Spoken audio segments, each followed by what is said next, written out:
Harry, you're the rideshare guy. Tesla's preparing to move into the rideshare market, your market. What do you think? I've been waiting for this day for a long time. I've been waiting for Elon to give me a call and let me know that he needs my services. So I'm here. I'm ready. Let's do this. Is he going to read your book? Are you going to send him a copy? That's actually, I kind of like that idea. I might send, I'm not even kidding. I might send, now that you mentioned it, I might send Elon a copy of my book with a little handwritten note that says, with my phone number, call me if you need anything. Because I will say, obviously Elon has been a controversial figure over the past few years, especially. But I've always been a big fan of Tesla and EV in general. I think my first new car I ever got was a Model 3. And then I had a couple kids and got the Model Y. And, I'm coming up on my 5-year anniversary with my Model Y. And so over the past 3 to 5 years, when this electrification push really happened and started crossing over with rideshare, I sort of knew my day would come where people in the EV industry, like I'm no expert in EVs, but, I sort of knew that eventually, if I stick it out long enough, people like Elon will eventually have to come knocking on my door, maybe for help, maybe to give me some money, maybe for something, or just to throw memes at me on Twitter. But we'll see. I'm here. I'm ready. You never know. Other car brands knocked on your door over the years. Well, we had beers or drinks or whatever the heck we had, and you got to deal with Ford. So you made a video for Ford. Maybe you could make a video for Tesla. Yeah, no, we've done a lot of campaigns over the years with OEMs. And then honestly, there really is no stronger use case for EVs than rideshare drivers who are putting 1,000 to 2,000 miles a week on their car. When you think about like the maintenance, when you think about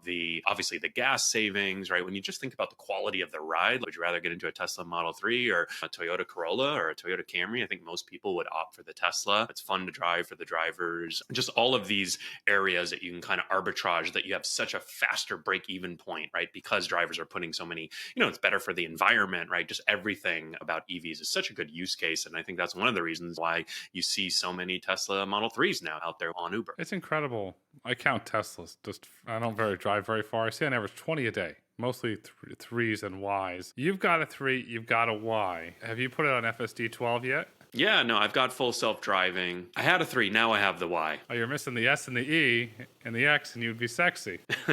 Yeah, well, we want to have one more kid, so I think maybe might have to get a Model X, or I've been looking at Rivian too. So I love Tesla, but hey, I'll go wherever the best and most interesting cars are being made. So I think that, yeah, definitely some good options out there with Tesla. Have you driven FSD 12 yet? I've had full self-driving on my car for a couple years now, and I definitely, I think, since I've had Tesla for so long, I had autopilot 6, 7, 8, 9 years ago whenever they launched it, and it was amazing. It was like, wow, this is really impressive. And not knowing anything about Tesla, it seemed like over the past 5 years, the autopilot product just stayed the same. Like everyone else was moving forward, and autopilot was sort of like all it could do was just keep you in the lane. And that whenever I had it on, my wife would always complain, oh my God, this car drives way too jerky and not like a real person. It's great when you're driving from LA to Mammoth on a 5-hour drive on a 2-lane highway and there's no traffic or anything like that. It's awesome. But the quality I feel like kind of was really just not that great after the initial buzz wore off. And I think it kind of makes sense, right? Because obviously they've been focusing so much on full self-driving. So for the past few years, I'm guessing, like without knowing anything about Tesla, like just from a business perspective, I think it would make sense to shift resources toward this big new fancy product because they want to launch Robotaxis. And I will say, I don't know that I saw a step function change with FSD 12, but I definitely will say, as someone who's used full self-driving in my own car for the past 2 or 3 years, however long it's been out, or 1 or 2 years, it definitely is slowly to medium getting better. Like I kind of just noticed the past few months, I'm like, oh, this car actually can merge into traffic here and there, and it's a little smoother ride. And it's very rare that, it's definitely not perfect. It's very rare that I have to take over because it's going to crash or do something weird. It's more like, I could go a little faster or stop changing lanes. It's more like the nitpicky stuff right now that probably because I'm so jaded from using it for so long that I think is like the final few steps. Can you merge on to Wilshire, Olympic, or Sunset during rush hour yet? I'm no expert in the technology or full self-driving or even cars, but I think a lot of the success I've had over the past 10 years covering the rideshare industry is not from being an expert, just like going out and trying it, like just doing it, using full self-driving and like that exact use case. I feel like to me, it's like very close on mastering the like grandma driving. Like it can almost drive like your grandma 100%. So that's the first category. And then the next one would be like LA driving. Hey, merging in rush hour hour, like waiting left turn, being super aggressive, kind of driving like you have to. Even if you're not an aggressive driver, there are times you have to like get in there and merge. And if you can't, like you might just get stuck or sit there. I feel like that's going to be a tricky one. And then the third one would be like knocking out all those super weird or random edge cases that I'm not an expert in, when there's some squirrel gets in the middle of the road or a deer, like all the like 1 in 10 million kind of use cases that like, hey, if there's no driver in the car, like you have to account for like the 1 in a million or 1 in 10 million. Tesla, especially, I think the thing that from working in tech, when these companies are operating at scale, Uber is doing millions of trips a day. If there's a 1 in a million chance of dying in an Uber, 8 people are going to die riding Uber today. That's pretty crazy. You know what I mean? 1 in a million, that'll never happen to me. And I don't think that's the odds, but if it is that type of chance, the numbers at scale really are massive. And so I think Tesla is definitely in that category with so many Model 3s and Ys on the road and so many people doing full self-driving and all that, those edge cases, those 1 in 10 million edge cases might happen once a day or two. Before we get to Tesla and the Cybercab, we still have FSD 12.6 today. You talk to a lot of Uber drivers, you survey Uber drivers, you're actually an Uber driver yourself, because you ate your own dog food, to use the Google analogy. Are there any restrictions of using FSD while ferrying passengers in an Uber today? I don't believe that there are any policy restrictions from Uber. I think the general practice that if I was advising an Uber driver or if I was doing it, I probably wouldn't use full self-driving, just driving around here and there. If we had a long drive from, let's say, LA to Orange County, I would probably put it on the freeway and not say anything to the rider. If they asked, I would, of course, mention it. And in my head, I would probably have a good explanation for it. Like, oh yeah, I use full self-driving when it's like a long 1 hour drive down the road, something like that, that kind of reassures them or makes them feel safer because, yeah, you know, it is a little bit of a gray area. Waymo's operating in LA, so we're going to potentially get a Tesla Cybercab. We'll have Waymo. At some point, perhaps you get Cruise.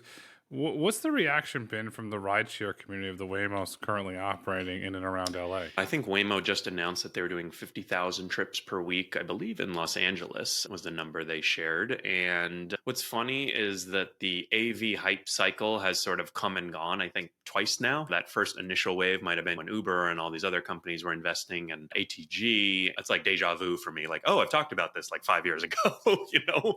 And like not a lot has changed. Like the driver reaction, like it's still, I think the big difference with Waymo is that they are actually like out there giving rides right now with no safety driver in the front seat, right? And so to me, those are actual robotaxi rides. I don't care if it's a limited geography or if being extremely subsidized by Google, because obviously if you're sitting in the back of a $75,000 Jaguar I-Pace and you have $200,000 to $300,000 of LiDAR equipment on top and you're paying the same amount as an Uber, obviously someone's paying for that delta, right? That's not the true cost of the ride, duh. But I think the reaction from drivers is definitely one more, I wouldn't even say skepticism, but yeah, rideshare, Uber and Lyft drivers are not fans of self-driving cars, right? I think there's definitely the strong feeling that, hey, they're going to take my job. And I think this is a little bit of the inherent tension that drivers and Uber and platforms really have always had. I, as an individual driver, I want as few drivers on the road as possible. I want as high of surge pricing as possible. I want you, Grayson, you're going to the bar on Friday night to have a good time. I want to charge you as much as you're willing to pay because I get to make most of that money. Well, usually, sometimes drivers complain about Uber's take rate, or not sometimes, that is a big complaint that drivers have. But for the most part, that's what I want on an individual basis. I don't care if you go out and have a bad experience on Uber and have to pay a lot, and maybe in the future you take less rides because I'm never going to see you again.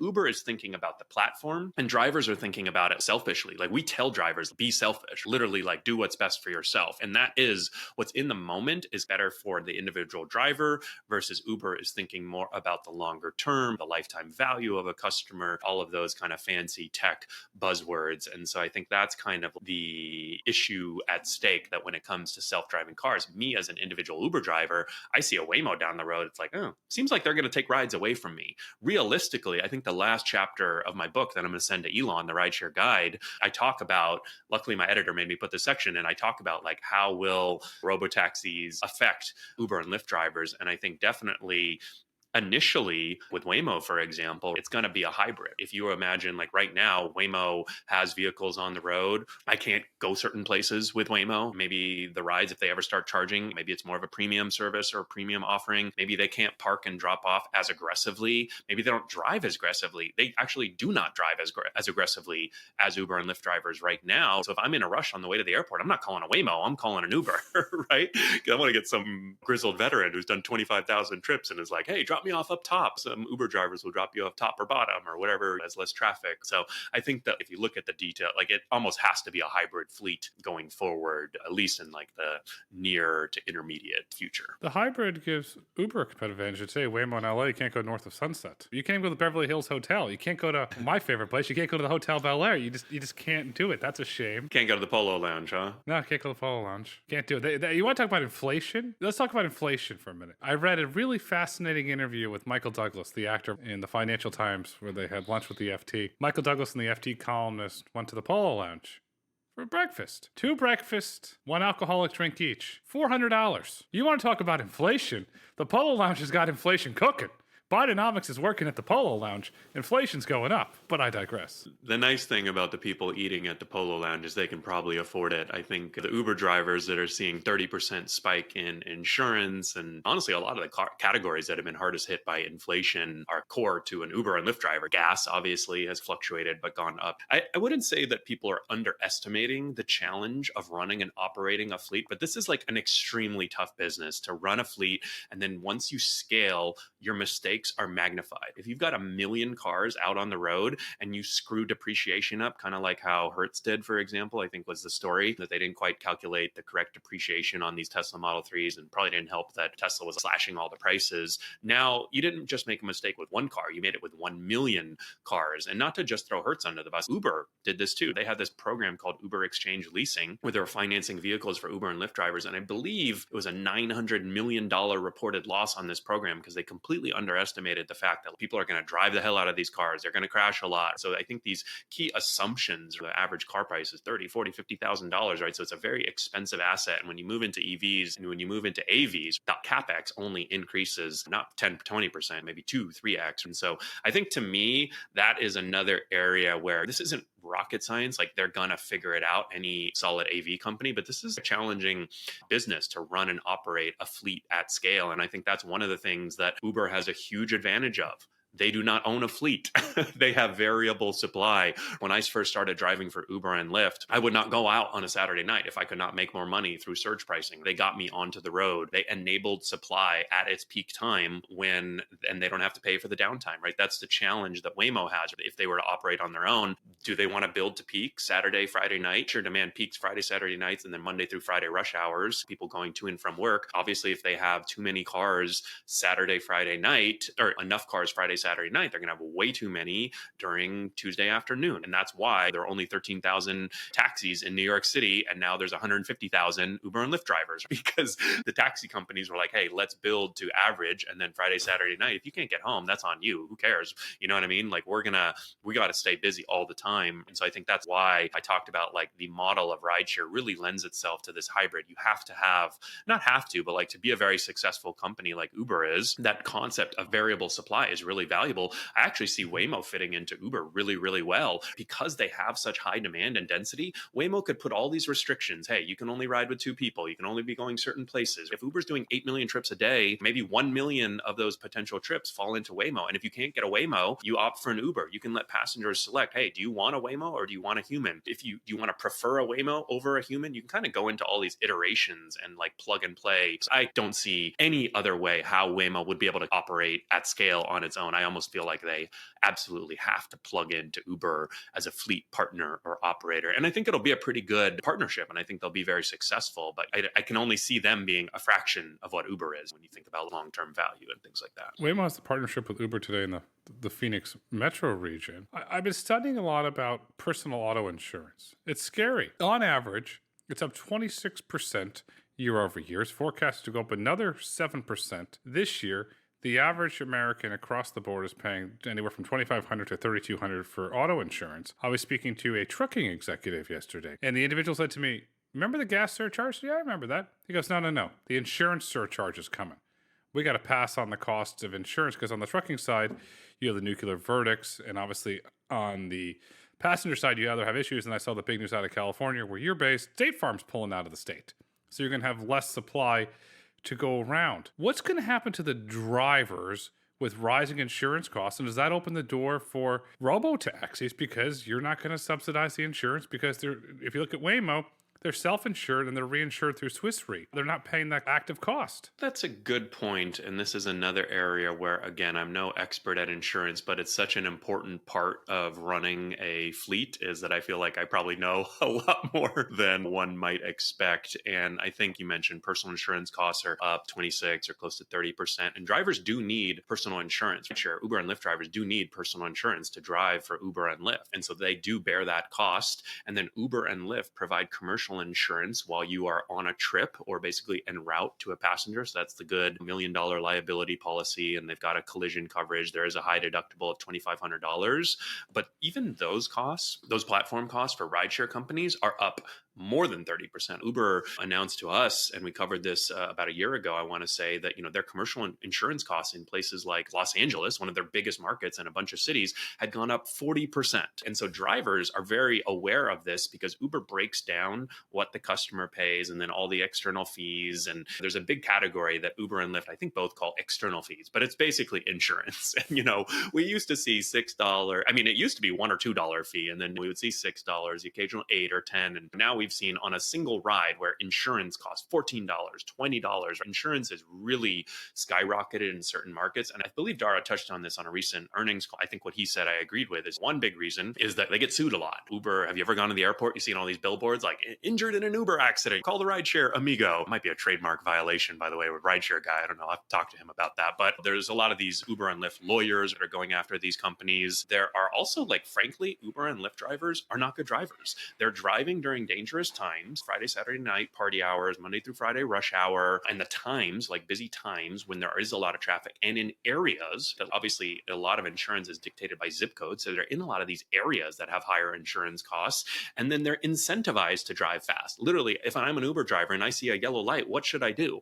I'm going to speed through that, because now I can get my passenger to my destination quicker. Or if I'm driving to a passenger, I get to my destination quicker, and I do more trips per hour, and that dictates my earnings per hour. And so I can make more money by literally driving faster, less safe. And so that, I think, is kind of a little bit of a perverse incentive. Uber actually does not reward me directly as a driver. I think they're working on a lot of programs and pilots, and they should do this, but they don't reward me for being a safe driver right now, which is oh my gosh, everyone's oh my gosh, insurance costs are up. And to me, it's, well, duh. You're literally telling me indirectly as a driver to go out there, drive the craziest times, the most expensive times, drive crazy. And then on the EV side too, we know that there's a lot of data now that driving an EV, these things have a lot of power. And so people that are in EVs are getting into more accidents maybe than normal, especially when I first got my Tesla Model 3, I almost hit 3 cars right within the first month. So it's definitely, these things have a lot of power. You drive a little crazier, you drive a little faster. And so I think on the insurance side, that's kind of why a lot of these costs are up, they're rising. And I think to answer, I kind of wanted to give that background before I answered your question,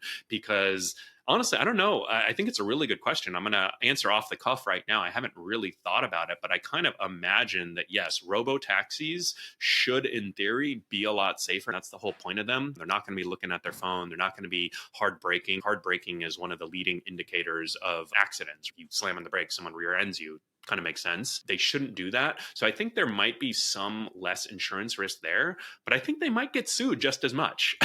People hit them, or when they do hit something, obviously you're driving in a dense population. There's going to be accidents. They're going to be targets for lawsuits, whether they're at fault or not. So I guess maybe if I had to guess, maybe there's 40% or 30% less insurance costs with robo-taxis. It's going to be cheaper because it's self-insured, so you not have to deal with the personal auto market. I don't know the economics to quote you here on what the reinsurance market are, but I do know that there is more capacity than there is in the personal lines market today. Tesla's going into your market, the rideshare market. We were talking offline. We both agree that they're only going to start this when they have the Cybercab, and I'm not going to give a time frame. I guarantee it's not going to be 25 or 26. Well, whatever Elon said, multiply it by 5 or 6. We're probably closer to 30, maybe 32. In the meantime, you brought up a really interesting point. So a driver there, traditional Uber Lyft drivers, out of yellow light, floor it. Okay, there we go. What if Tesla introduced a service with human drivers, because they've got all that insurance data with the driver score, and they also have their own insurance company in 16 of the 50 states. They can drive down that cost and gain significant market share there. And I asked that because I was at the airport last week. I pull out the Uber app. It says $140 to come home. I said, caramba, not doing that. So I dust off the old app store. I open up Lyft, $70. Okay, score. I hopped in the Lyft for 50% cheaper. Does the Tesla become the new Lyft app where it's that second afterthought? Oh, it's cheaper. I'm going to go in this. Does that fit anywhere there? There is definitely a ton of variability in really the rideshare industry, period. Whether it look, I just posted a screenshot of a driver who's making $45 an hour in the Newark area before his expenses, and the city average is $15 or $16 an hour. He's literally earning 3x. And I don't think he's doing anything. He's obviously got some strategy he's using. That's what my whole site is about, but it's not rocket science. It's not anything special. On the customer side, we see a ton of pricing variability. This is one of the reasons why I started shout out to one of the companies that I'm an advisor for called Obi. They help you compare prices between Uber and Lyft, and then they have a data portal in the back where they let rideshare platforms basically look into their pricing API. Like, hey, if Uber is charging $140 and I'm Lyft, I don't need to charge $70 to get you to take Lyft. I should be charging $120. I just left $50 a margin. You would have taken Lyft if it was $20 cheaper, maybe $5, $10, maybe it's about the same. But what's that threshold where you would take it where it's cheaper? Like 70, obviously, but there's probably some margin they're leaving on the table. So that's like the type of projects and data that we're working on there. I think as far as Tesla launching a rideshare company with human drivers, my gut doesn't seem like a great idea, but I think that I could see it being an interesting kind of pathway. There is this huge community of Tesla evangelists. And right now, it's a lot of people driving for Uber, or they want to drive for Uber and they get into a Tesla. They rent one from Hertz, or they go and find one from a vehicle provider, a fleet rental company that does a week-to-week rental for Uber drivers. I think that no one's really tapped into the Tesla fan community, where obviously there's millions of these Teslas on the road. I bet a lot of them would want to drive for Tesla rideshare.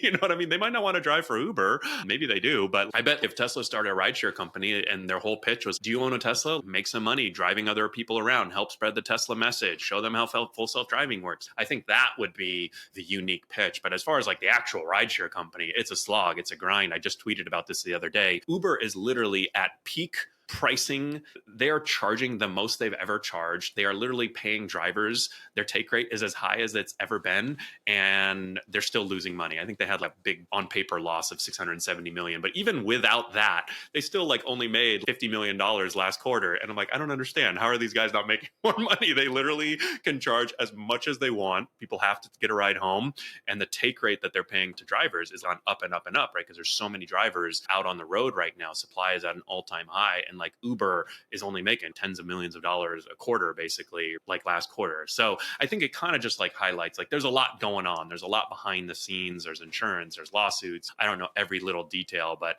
I guess to me, if I'm Tesla, I would think about less where do I have a little bit of an advantage? Maybe I could launch a rideshare company with humans, and more, where do I have 100x potential advantage? And I think that that's the self-driving, the robotaxi part with Teslas, where they actually kind of line up a lot more with Uber, with the variable supply, than I think Waymo does. So I think that's interesting, and maybe what you had me on to talk about. It's very interesting. I think about Tesla. Even before Cybercab, Tesla's going to crack FSD. It's only a matter of time. The Sensor Suite could change. It could not change. Not going to give an opinion on that, but they are going to crack it at some point. Not going to give a timeline. When they do crack it, because I truly believe they will crack it, let's just use simple math. You're paying $400 a month. I had Pete Bigelow on from Automotive News the other day, and we talked about the Tesla subscription, where Tesla no longer sells your vehicle. You subscribe to it. Includes your charging, includes your FSD, and most importantly, it includes your insurance. Let's just round it up, $400, $500. And then you can then put that out on a network and make money on it. Okay, so you're making $700 a month. You're net 200. That's a game changer for individuals because this inflation is not going down. Consumers are suffering, and they're trying to find a way to make money. It seems like Tesla's the only one that could do it because of the brand. The consumer loves the brand. There's definitely something about the Tesla brand that I think a lot of people overlook. I remember when I went to Mexico City, there was a company called Beat. They're a big rideshare company in LATAM, and one of their products that they offered was called Beat Tesla. And as the name would imply, it was only a fleet of Tesla Model 3s. I think I interviewed their general manager after I got back, but they had 100 or 200 cars. And typically with Uber, the number one KPI they care about is reliability. When you open the Uber app, is there a car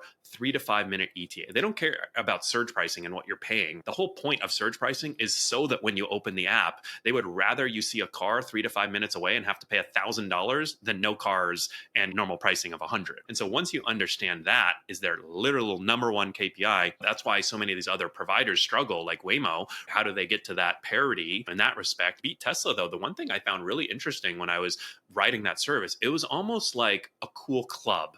If you couldn't get a ride, it was kind of on you, like, hey, you didn't get a Tesla. You got to go take their regular car. You got to get like this crappy Toyota Yaris or whatever the hell they ride in Mexico City, like some off-brand Toyota. It was almost like, I think there's something about the Tesla brand where they can command different experience where it's like, hey, the hot restaurants where you didn't get a reservation, you don't get mad at the restaurant. You're like, damn it, I want that even more now.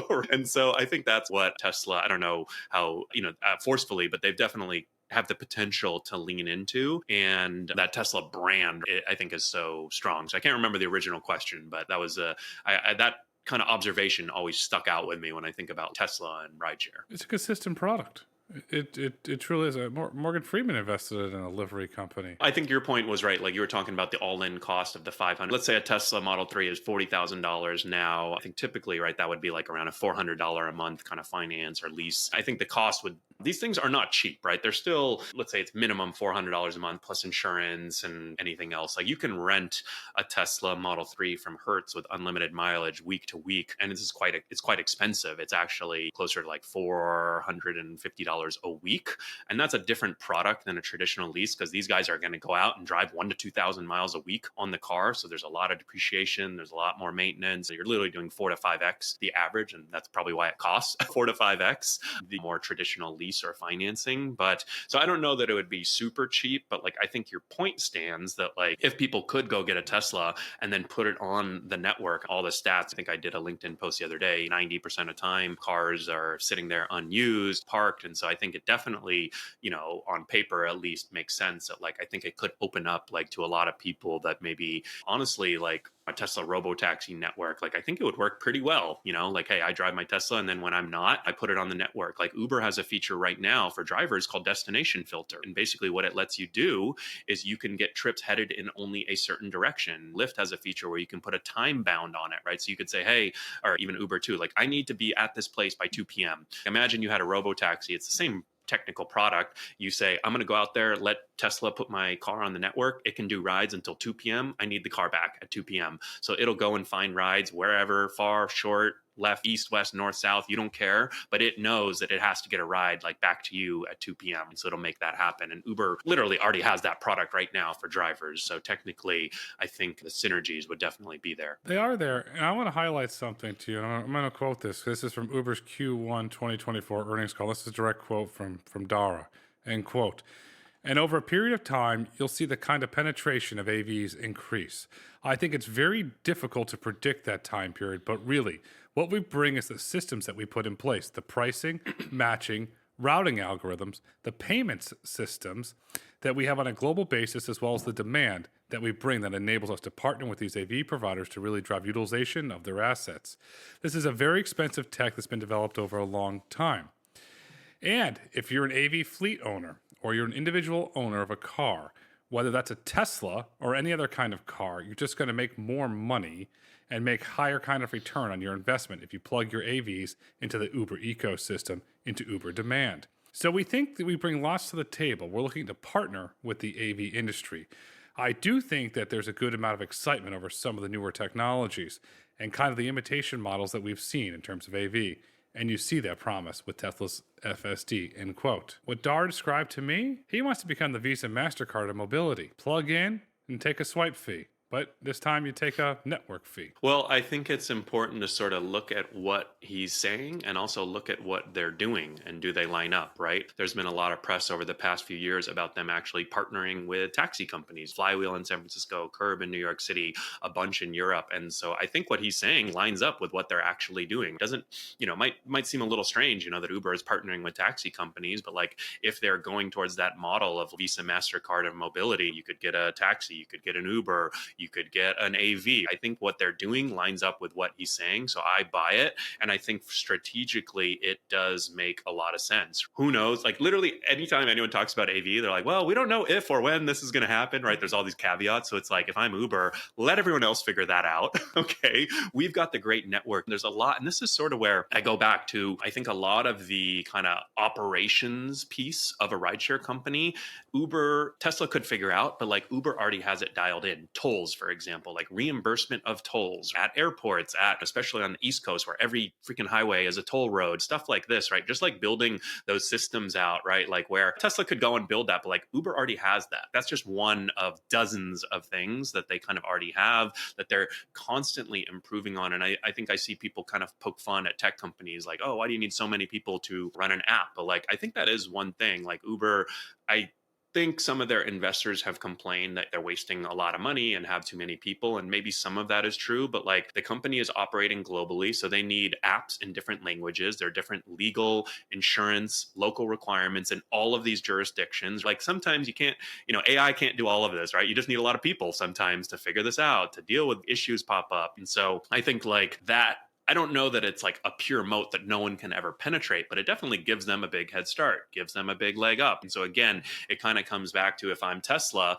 do I want to go and do all that? Or do I want kind of maybe be 5% better than Uber, but it'll take 10 years? Or do I kind of want to just plug and play? And so I guess I don't know that it's in Tesla or Elon's personality to partner with Uber, but I do see from like a business strategy point of view, I think it would make sense, what Dara is saying. And then I think maybe eventually they kind of like pivot to something on their own, or they kind of do it with Uber and their own. But I think that to me, it kind of depends on the vision or the goals of Tesla, I guess I would say, right? And I have no idea. And so I'm just kind of like looking at it from the outside. But I do think the fact that Tesla has, I'm guessing, millions of vehicles out there on the road, if or when full self-driving can just be software updated to all of those cars and it works 100% and is approved by regulators, that's the big if. And maybe we won't get into that on this podcast, but if or when that does happen, I do think you have like now variable supply. You have a bunch of people out there, right? Some of whom are probably more like Uber drivers with Teslas, and they're going to go out and drive 40, 50, 60 hours a week, or they're going to put their car,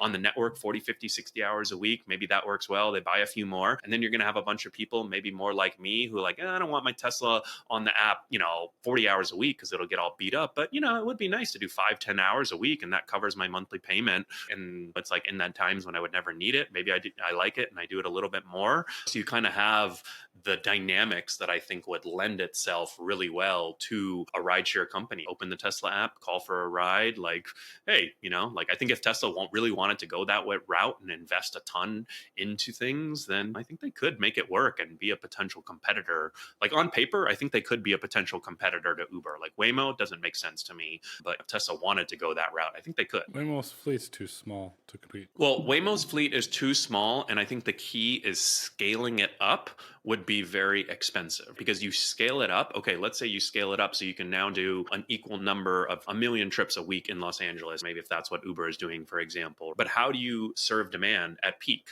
What do you do with all your car? I just feel like dynamically, like we sort of know from the transportation industry going back the past 100 years. I interviewed a professor from Columbia, Len Sherman, on my podcast a few years ago, and we talked about like 100 years ago, the New York City transportation market for livery. It was like the wild, wild west. Anyone and everyone could start a gypsy cab, and no one was making any money. It really wasn't until they limited the number of providers. And so now demand was a lot higher than supply, so they could sort of charge a lot more during peak. And so I think that was kind of why we got the whole Uber situation recently, because they probably since 100 years ago didn't change that number, the 13,000 TLC license, or the taxi licenses. But so I think with Tesla, I think it is interesting because they have already millions of cars on the road, and maybe it's a software upgrade, maybe it's the new models that start rolling out, maybe it's a hardware add-on that they need that gets that full self-driving working 100% of the time. But I kind of imagine the similar parts to Waymo would be like in the domain operation. Maybe there's certain trips that Tesla can do really well at the start. I'm not taking a Tesla. I don't know. I think it'd be Tesla fans are great, but I don't know if they're opening a Tesla app for only going from LA, the beach to West Hollywood to Santa Monica. But if I want to go to airport, if I want to go downtown, then I got to go back to the Uber app. I think that would be like very fractionally limiting. So again, like it might make sense for Tesla to partner with Uber at the start, get kind of a lot of learnings and lessons. And then when they get to a certain inflection point, start working on their own tech and launch. So I think that could be an interesting strategy too. They're working on their own tech. The hybrid strategy is very interesting. My concern from studying Tesla is Tesla's not going to like the economics. They're not going to like giving up any of the control to that. The question is, how do you see Uber pricing these deals? Waymo's there in Phoenix. Motional was on there in Santa Monica for Uber Eats until they closed down pretty much the other day. How do the economics work? Is Uber taking a cut of the fare? Are they taking a flat fee? Any insight into the economics of how these platform deals work with Uber? Sure. No, that's a good question because I mean, typically right now, drivers capture about 70% of what passengers pay. And so if you go and ask drivers or survey drivers, this is the number one issue they have, or probably top 2 or 3 issue they have is the take rate. The perceived take rate is actually much higher. Most drivers think, like when we survey drivers, they think it's 50%, 60%, 70%, because there are individual trips, high surge trips, long trips where Uber now takes a much higher cut of those fares. And then on the shorter trips, they take a much lower cut or even maybe sometimes negative. But the average might be more in that 30% ballpark, and that covers everything. And so I think that obviously if right now drivers are getting, let's even say conservatively, 60 to 70% of every trip, as soon as you get rid of the driver, who gets that money, right? That is actually extra margin. And so that's always been the allure of self-driving. But, you know, kind of what I would argue is that right now, like drivers aren't making a whole lot. Expenses and inflation have really popped up. The standard mileage deduction is 67 cents per mile. A full-time driver is doing 1,000 miles per week. So if you make $1,000, it's sort of like saying your expenses are $670. Now that's pretty conservative, but I would say that maybe it's half of that, right? So like let's say of a driver's earnings, if expenses are like 30 to 40% or 30 to 50%, now the margin, it's not like Uber now or the self-driving companies would get to keep all that additional margin. There's some in between. And then let's also take into the account that like, hey, with Waymo, the tech is very expensive. So like, I guess I'm personally, and I think this is still like a longer, you know, this will be a longer tail kind of decision or conversation or learnings, but like, is that all that extra tech and everything that they're adding on and the R&D, eventually they have to make all that money off? Is it enough to offset that delta of replacing a human driver? I'm personally, I don't know. I'm not really, not that I'm not convinced. I just think it's a very long break-even period.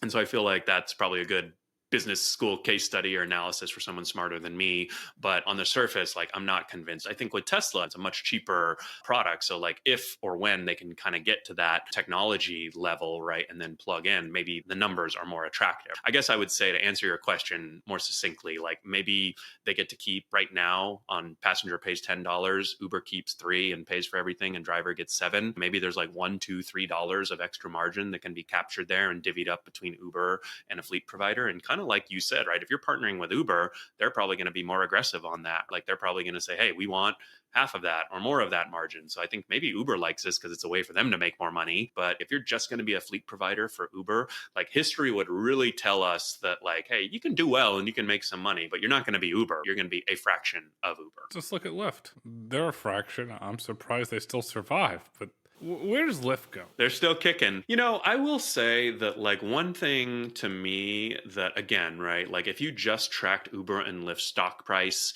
if you just looked at the kind of observations and media stories about the companies, like you would have thought Lyft was dead a long time ago.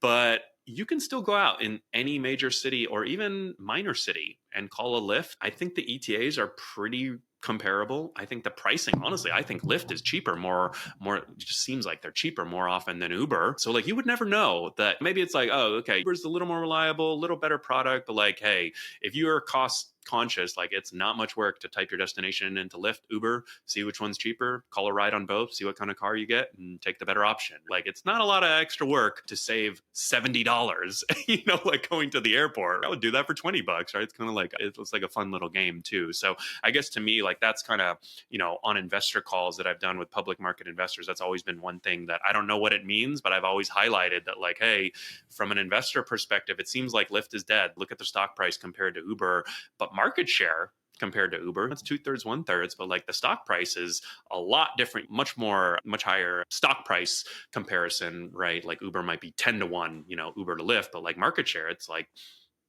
2/3, 1/3, right? So I don't know, something doesn't quite add up there. And I think that Lyft is sort of relegated now to be this second player. But I guess as long as they can kind of continue as is, I feel like they should be able to make a decent little business out of being that number 2 player. If Uber's doing 9 million trips a day, hey, maybe Lyft does 3 million at $20 a trip. That's $60 million in revenue per day. And they figure out how to take a good margin on that and make some money, millions of dollars a day. What if Tesla bought Lyft and built their ride-hailing network on the back of their tech and started to phase out non-Tesla vehicles and make it all Tesla vehicles? They've got the cash and they've got the credit to do it.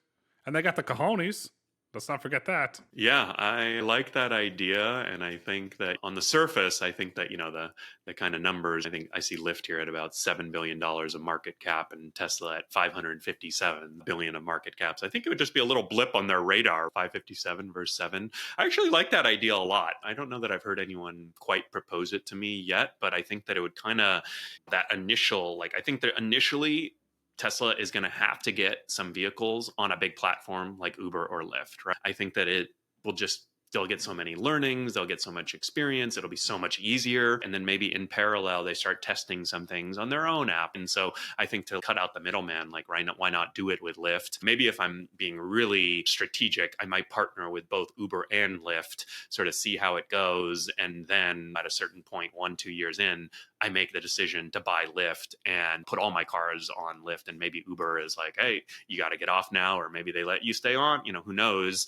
But like, I think that you would get value out of kind of doing both and then swallowing up Lyft. But I do feel like, that to me, like, people always ask me, like, can Lyft ever catch Uber? And I'm like, no way, right? But like, to me, I'm looking for, like, I'm always interested in like step function changes when it comes to rideshare demand, when it comes to rideshare operations. And so like plugging in Tesla vehicles onto Lyft, especially if they're full self-driving, that to me would seem like a game changer. That is a really compelling reason to take Lyft, right? Like, hey, we're going to be eventually a fleet of all Teslas, right? Like, kind of like how we just talked about, every driver on Lyft needs a Tesla. Like, I think they could do some really interesting marketing and kind of just product. Because honestly, this is free consulting right now for Tesla, I guess, but like, this is a good brainstorm. One complaint we've obviously heard about Uber is that the product is so inconsistent these days. We had the CEO of Alto, Will Coleman. He's been on my podcast a number of times. They have sort of an elevated rideshare experience, kind of like an Uber Black competitor. They use employee drivers. And the big pitch there, kind of like a McDonald's, is that like their product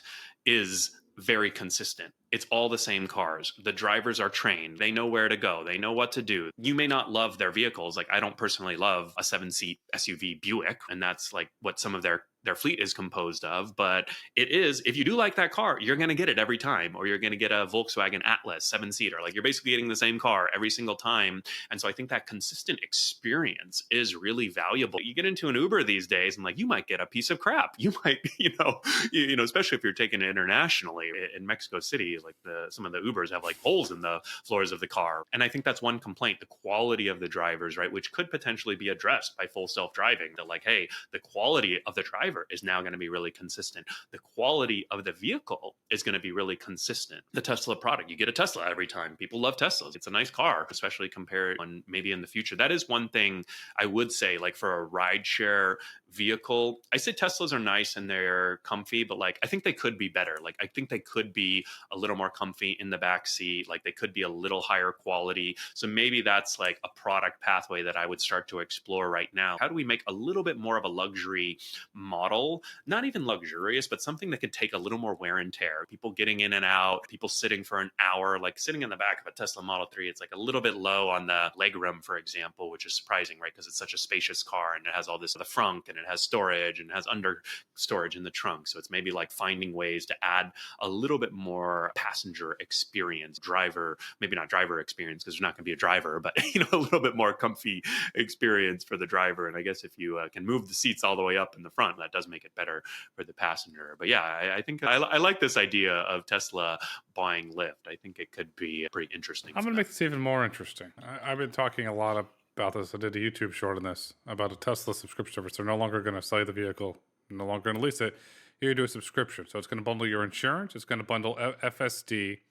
It's going to bundle your lease payment. But now if you buy Lyft, you bundle unlimited Lyft rides on the Tesla network. You want to talk about delivering a blow to Uber stock price? If you subscribe to a Model 3 or a Model Y or an X, and you're part of the sexy family, you get unlimited rides. They just developed their own version of Amazon Prime. You put your car on the platform. Every ride you put your car on the platform, you get a ride back, or 75% or 100, something like that. You do a ride, you get a ride, something like that. There's cool companies right now that are doing things like teledriving. So I could even imagine like, hey, maybe, you use your Tesla, you get in, it takes you wherever you want to go, and then you put it on the network. You know what I mean? There's a lot of, I think, variations you can do off of that. I think one thing that we have seen that bundles have not worked great in the kind of mobility space and rideshare space yet. I don't know that it's been a big focus for Uber. They've got this Uber One membership program. You would think that like on paper, they've got Uber, right? They've got rides, which is kind of like their moneymaker. They have Uber Eats, which is sort of like their loser. They lose money on those, but it's high frequency. You got to eat 3 times a day or more. Whereas like with rideshare, if you get, most people have a car, so it's like Friday, Saturday night, or when they travel, it's less frequent. And then grocery hasn't like really like, I don't think about Uber Eats when I go to grocery. I think more Instacart, to be perfectly honest, because it's like different types, the type of driver who would do Instacart. Like you got to communicate with, your customer. Oh, that's out. I got to shop and then I got to deliver. That's not quite the food delivery driver persona. And it's not the rideshare driver persona. And so I think those synergies are a bit more limited. And so I guess my point is like, no one's really figured out like a super compelling bundle. Like no one is like, hey, you would think that Uber should have some bundle where it's like, I should never order from DoorDash, right? Like I should just take Uber. I should just do Uber Eats. But like I do Uber Lyft all the time. I do Uber Eats. I do DoorDash. I'll look at Grubhub. I'll go pick up. I'll go out. They haven't quite figured out the bundle. And so I imagine that it's it hasn't been a big priority yet, but also B, maybe the bundle isn't as compelling as it sounds on paper. It's compelling. Look at Amazon Prime. And at some point, mark my words, Amazon's going to do a Prime mobility tier where they're going to integrate Zoox. Well, I think Amazon Prime is kind of a good example, actually. I buy all my consumer crap on Amazon, yes, but like I like Prime Video. I got Prime Video. I got Netflix. I got Apple TV. If I had to pick one, it wouldn't be Prime Video. I might pick Apple or Netflix way ahead of Prime Video. And so I think when you kind of go into these adjacent categories, there's some synergy and crossover, but like you really, maybe it's not as good as it sounds on paper, and you really have to focus. I think Uber, honestly, I haven't seen them test like a super compelling offer when it comes to bundle. And so I think that's an opportunity that they could tap into in the future, but maybe they've got other priorities. They have other priorities, I'm guessing, than on their product roadmap right now. Prime's killer app, we can all agree with it, is delivery. The killer app, hands down, is delivery. Prime Video, it's okay. There's actually some decent stuff on there I find, but my economic hat on there, it's a cash cow. The amount of advertising revenue, we're talking billions a quarter that spits off. Well, you might not watch it, but Amazon's making money on it. Paramount can't figure out how to make money on streaming. Amazon can. I think this is something I chatted about when I had Emil Michael from Uber. We talked about Instacart's S1, and basically they were kind of like a break-even company with an advertising business on top, right? So Uber, I think, has a big, they've kind of been highlighting the past few quarters all the money they're making off of advertising. I think on the delivery side, they've got a lot of advertising opportunity, and on the rideshare, it's like their moneymaker. Then if they can figure out how to advertise on top of that, it's like, hey, that's a good little business too. Overall, I'm kind of bullish on the opportunity with Uber going forward, AVs, someone like Tesla going forward. I guess I like Uber and Tesla a lot right now. I think they both have a lot of interesting opportunities going into the future. They do. The future is going to be interesting. In your opinion, what does the future of ride sharing look like? I think the future of rideshare is going to continue kind of as is. I think the biggest things that I'm looking to in the future are sort of these AV fleets coming onto the platform. I think that is going to cause a lot of commotion. And then I think the other thing that I think is a little longer out is the crop of 16-year-olds right now that are not getting their license anymore. And I think that we will see a lot more people. Right now, most families own like 2.3 or 2.4 cars, I think is the national average, something kind of ridiculous. And in the future, I think it's really hard to get someone who already owns a car, who already has a lot of these embedded costs, to switch to Uber, to switch to a bicycle and Uber and car rental and car share and things like that. But I do think you have a lot of these like new generation. Like I have a half sister who's 16 or 17 and she didn't get her license, right? Like a lot of these new generations are not going to be getting their license. And I think they will be, like, she's already riding Uber, even though it's technically against their terms of service. A lot of these new generation, I think, will be relying more on Uber. They might get an e-bike, right? E-bike's like the number one selling electric vehicle in America last year, not Tesla, sorry, Elon, and car sharing and, kind of like scooter share, all of these other modes. I think those are kind of like the two interesting things that I think will have a big potential impact on the rideshare market in the future. And I think honestly, both are pretty positive for the industry as a whole. The industry is doing well. The higher insurance goes, the more people are going to dump cars and go into rideshare at the end of the day. Young consumers don't want to pay it. Auto insurance is another ripoff. You really look at the market, it is truly a ripoff for what you get for it. But that's a whole conversation for another day with our friend Ed Walker. We go on about insurance with him. Yeah, there you go. He's the guy. He is the insurance guy. See, we got the rideshare guy, then we got the insurance guy. Harry, for today, what would you like our listeners and viewers to take away with them today? We touched on a lot of great topics, and honestly, one of the reasons why I wanted to come on was to flesh out a few. So I appreciate the discussion. If folks, I'm pretty easy to find on the internet, but if they're a podcast fan, they can go type in the Rideshare Guy and check out my weekly podcast interview that I tend to do on more industry topics around mobility. And then, of course, we've got a lot of content on our website and YouTube channel that's more geared towards individual drivers, but you can still learn a lot from. And I'll be active on Twitter, tweeting at Elon. Maybe he can hire me one day. You can learn a lot from Harry. I learned a lot. I even bought him lunch when his book came out of Italy and LA, and I read his book, and I was very proud of that. Appreciate it. Well, maybe next time I'll get the Polo Lounge for my next book. You're very welcome. I could do that for you. Let's get you on the New York Times bestseller list. If you're interested in ride sharing, I highly recommend you check out the Rideshare Guy. I read on a regular basis. I learn a lot. Your colleague Sergio does that really funny show about the ins and outs of ride shares. Show me the money club. Yeah, good and bad. Prep yourself.